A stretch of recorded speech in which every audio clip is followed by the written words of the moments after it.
Halo Sobat Mosi, selamat malam. Bertemu lagi dengan Mosi Podcast. Kali ini aku bareng Ria nih. Nah, malam ini kita mau sedikit bahas pemilu, tapi lebih khususnya kita ingin bahas tentang peran perempuan di dalam politik gitu ya. Jadi gimana nih Ri, isu yang menarik untuk dibahas tentang perempuan di dalam konteks pemilu nih apa nih kira-kira? Oke, tapi ini ya, mungkin kalau bahas soal perempuan dan pemilu yang lagi gencar-gencarnya kita bahas sekarang itu soal partisipasi perempuan sih, lebih ke gimana sih posisi perempuan di dalam pemilu 2024 atau di dalam ruang demokrasi kita gitu, di mana posisi-posisi perempuan itu gitu, apakah perempuan sudah cukup mewakili perempuan itu sendiri atau hanya sekedar formalitas aja dan untuk memenuhi kuota begitu.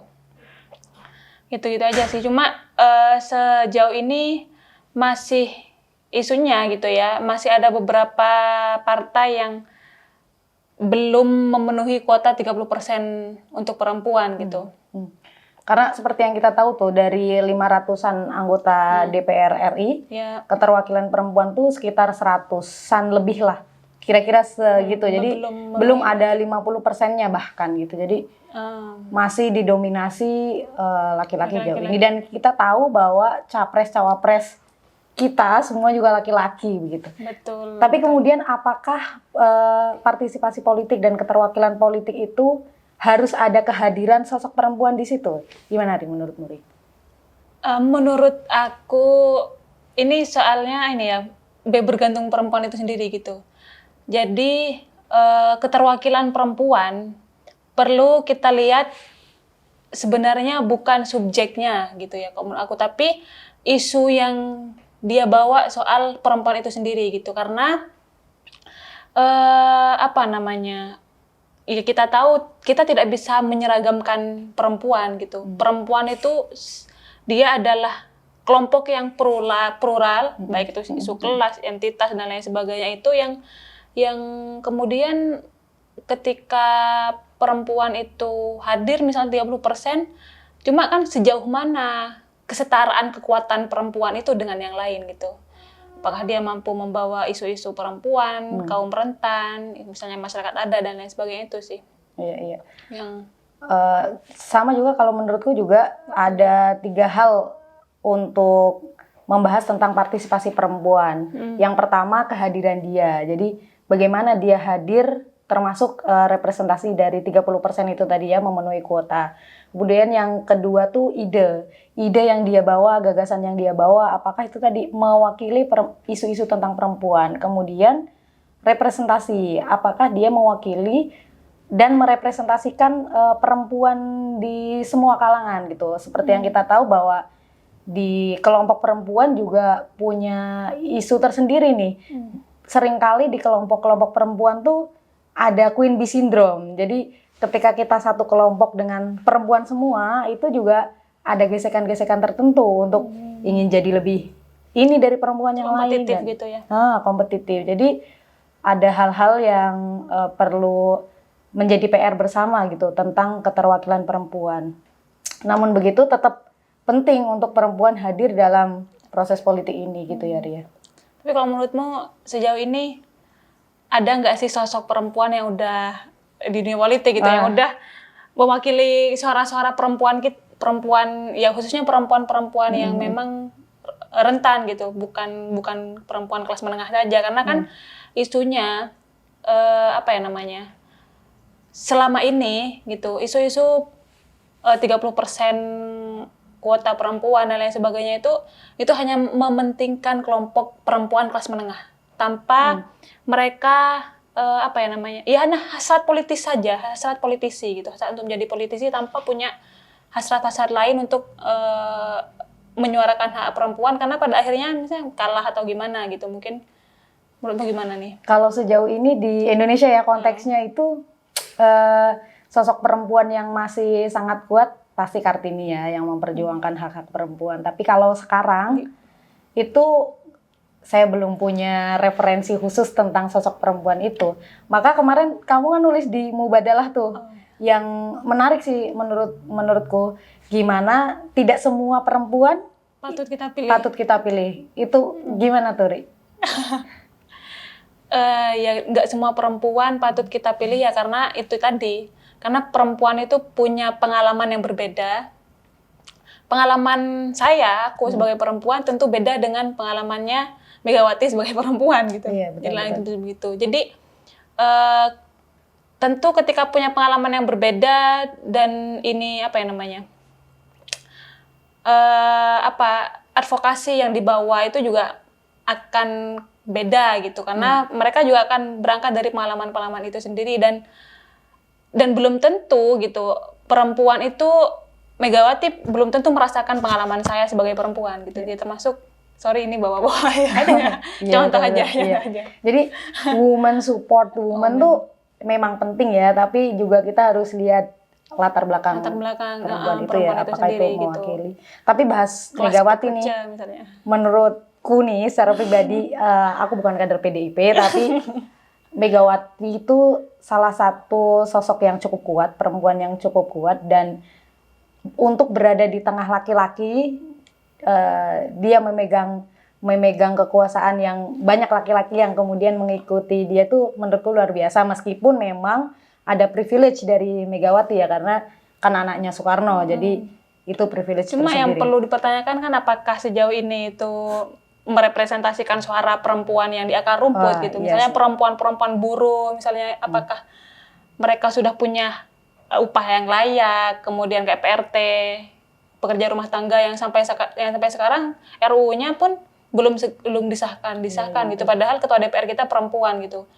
Maka kan perempuan kan, padahal dan PRT juga kebanyakan perempuan gitu. Jadi ini juga yang ya contoh real lah, gimana pengalaman perempuan itu memang cukup berbeda, dan ini belum representatif gitu di isu-isu kita gitu. Maka kehadiran perempuan di proses politik juga berarti belum tentu dia juga mewakili suara-suara perempuan begitu ya. Bisa dikatakan begitu? Bisa dikatakan gitu sih menurutku. Ya itu tadi. Berarti nggak ada masalah nih calon presidennya semua laki-laki? Calon presidennya, kalau aku pribadi ya, calon presidennya itu laki-laki ataupun perempuan, tapi kan sejauh mana mereka punya sudut pandang perempuan gitu, sudut pandang yang ya mewakili kelompok-kelompok rentan tadi gitu, masuk perempuan. Kira-kira siapa nih dari tiga? Oh, rahasia ya. Itu rahasia kita di bilik suara gitu. Siapa yang kita pilih? Ya, teman-teman sahabatmu sih pasti punya pandangan-pandangan sendiri, tapi ya itu perlu menjadi salah satu inilah ya pertimbangan kita memilih calon. Nah, untuk akses sendiri, akses perempuan saat ini nih, gimana nih? Apakah sudah banyak akses yang dibuka untuk perempuan-perempuan, atau masih didominasi akses untuk laki-laki nih, yang lebih mudah nih? Gimana menurut kamu?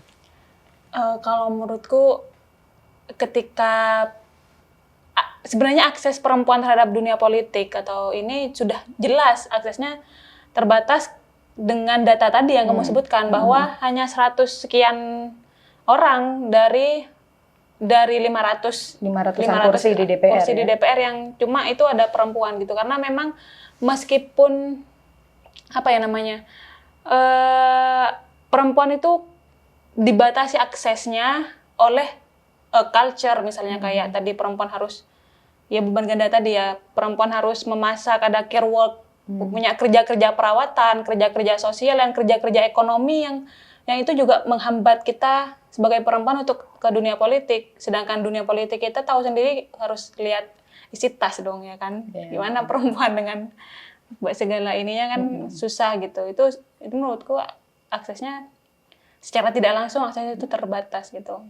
Jadi kalau dibandingkan dengan laki-laki yang secara konstruk sosial tuh dianggap domestik, gak perlu deh laki-laki, gak perlu masak juga gitu, dibanding perempuan kan dia harus mengurus anak dan lain sebagainya, kecuali dia punya pasangan yang memang mendukung dia gitu dan paham terkait dengan pembagian kerja di dalam rumah tangga bahwa mencuci, menjaga anak tuh bukan hanya tugas perempuan aja gitu ya. Tapi itu kan masih menurutku tuh masih tidak banyak perempuan itu mendapatkan kemewahan itu gitu. Ada banyak perempuan-perempuan yang punya keterbatasan. Bagaimana mau terjun ke dunia politik, memikirkan orang lain, memikirkan sosial, ekonomi dan lain sebagainya kalau di rumah aja sudah hektik nih pagi-pagi bangun, menyiapkan sarapan, mencuci dan lain sebagainya.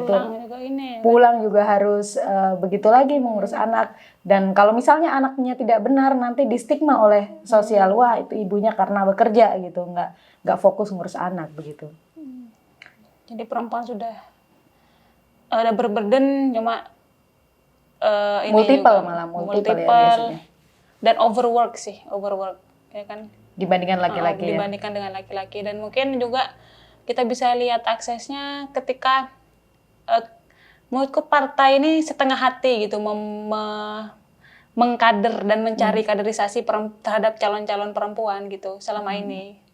Harusnya kalau ada perempuan yang potensial mungkin bisa lah di kader gitu sebagai sosok-sosok pemimpin masa depan. Nah sekarang kalau udah mau pemilu baru partai kelimpungan gitu kan. Ini kan bentuk kesetengahhatian partai dalam mengkader.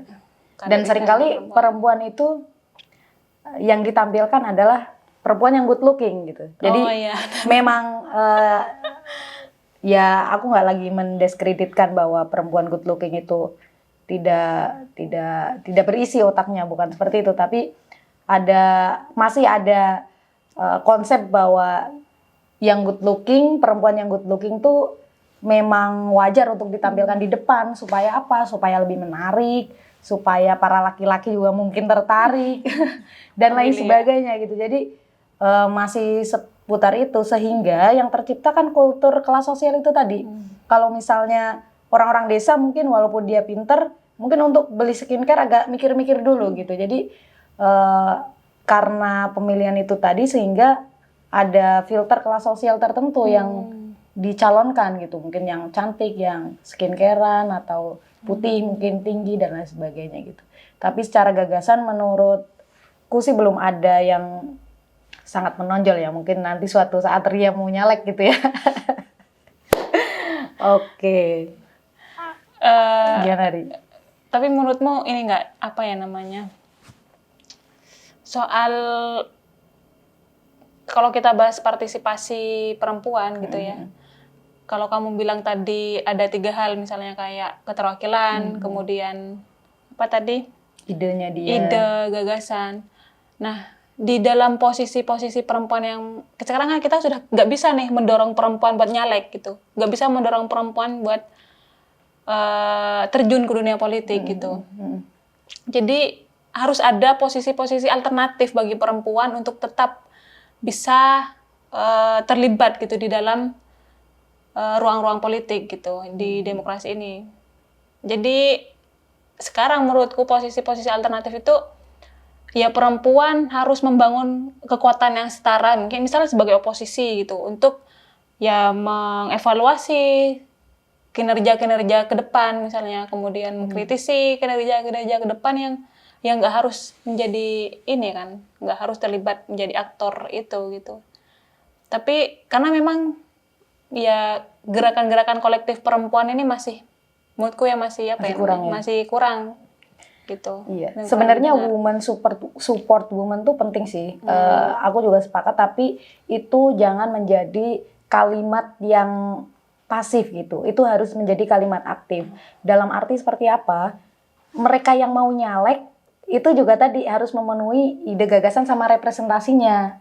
Nah, sehingga perempuan yang lain juga harus support dia gitu, harus milih dia gitu. Jadi ada timbal balik dari si calegnya itu, kemudian dari si pemilihnya. Jadi jangan hanya ya woman support woman, kamu harus memilih perempuan. Tapi itu balik lagi, harus ada timbal balik. Kalau misalnya dia dipilih meskipun dia perempuan, kemudian dipilih tapi nggak bisa berbuat apa-apa, kan juga sia-sia juga. Mendingan kita milih laki-laki yang memang secara ide gagasan merepresentasikan kebutuhan-kebutuhan dia begitu.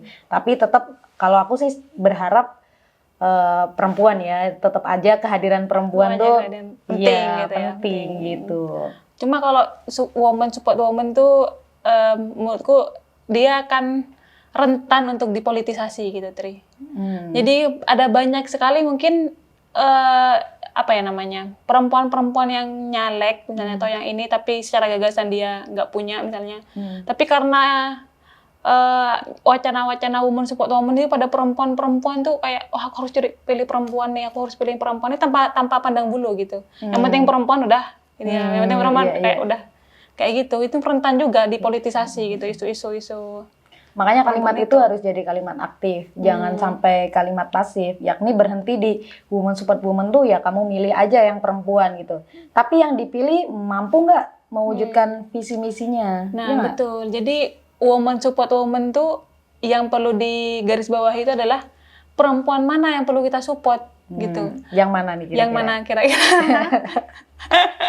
Jadi kalau kita milih si perempuan ini, misalnya perempuan si A gitu, dia tidak punya gagasan tentang konsep femini, ya membela kelompok-kelompok rentan gitu. Berarti kan kita hanya mendukung dia sebagai perempuan, satu orang aja dia yang menang gitu. Tapi kalau kita memilih calon-calon yang lain meskipun laki-laki tapi dia punya gagasan bagus untuk mengadvokasi isu-isu kelompok rentan, secara tidak langsung kan kita udah mensupport perempuan itu dengan memilih meskipun itu laki-laki misalnya begitu. Jadi bukan berdasarkan jenis kelamin gitu ya. Tapi bagaimana manfaat dari apa ya namanya, kita putuskan itu larinya ke perempuan gitu, larinya ke anak-anak dan kelompok rentan lain gitu. Jadi Sobat Mosi mau pilih yang berdasarkan apa nih? Makanya beberapa diskusi juga para akademisi itu mengkritisi nih baliho-baliho yang sangat besar tapi cuma nomor dan orangnya doang gitu. Tapi visi misinya juga nggak ada gitu. Itu mungkin juga menjadi terkendala sendiri ya bagi pemilih ya.